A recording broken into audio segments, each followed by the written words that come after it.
certain nombre d'idées reçues sur la visite chez le dentiste et sur l'hygiène bucco-dentaire qu'il faut absolument combattre.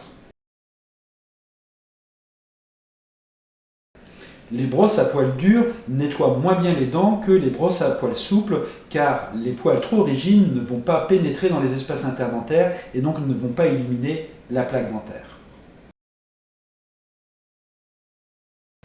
Il n'est pas normal de saigner des gencives. Si on saigne des gencives, cela veut dire qu'on a une inflammation des gencives, au minimum une gingivite. Donc il faut absolument consulter si les gencives saignent lors du brossage. La carie n'est pas une fatalité. Le nombre de caries chez nos enfants a été divisé par 4 en 20 ans. Cette diminution du nombre de caries est liée à l'utilisation plus systématique de dentifrice contenant du fluor, à des visites plus régulières chez le chirurgien dentiste et aussi à une diminution de la consommation de produits sucrés.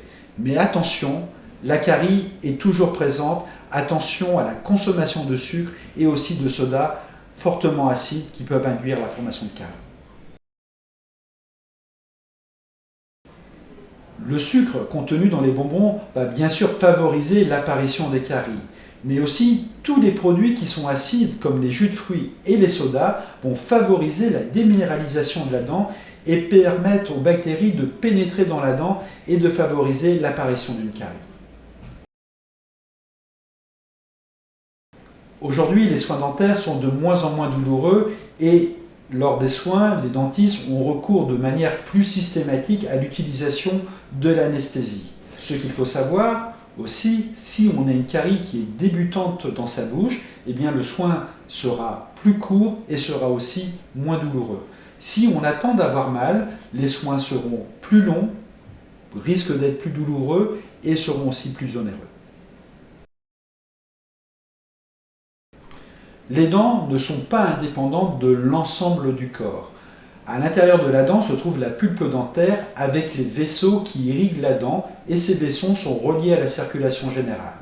En conséquence, des bactéries présentes dans la bouche, par l'intermédiaire de ces vaisseaux qui traversent la dent, peuvent se retrouver dans l'ensemble de la circulation générale et venir se greffer sur le cœur, sur les articulations, sur les poumons, à vrai dire partout dans l'organisme. Il faut absolument soigner les dents de lait de nos enfants, car une carie sur une dent de lait est aussi douloureuse que sur une dent d'adulte, sur une dent définitive.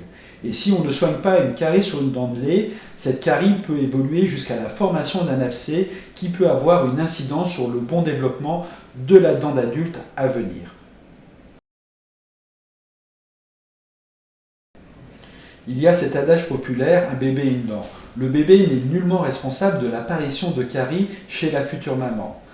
Cette apparition de caries est souvent liée à un changement dans le comportement alimentaire de la future maman, avec une fragmentation des repas, donc une augmentation du grignotage, et souvent avec un grignotage avec des produits contenant le plus souvent du sucre.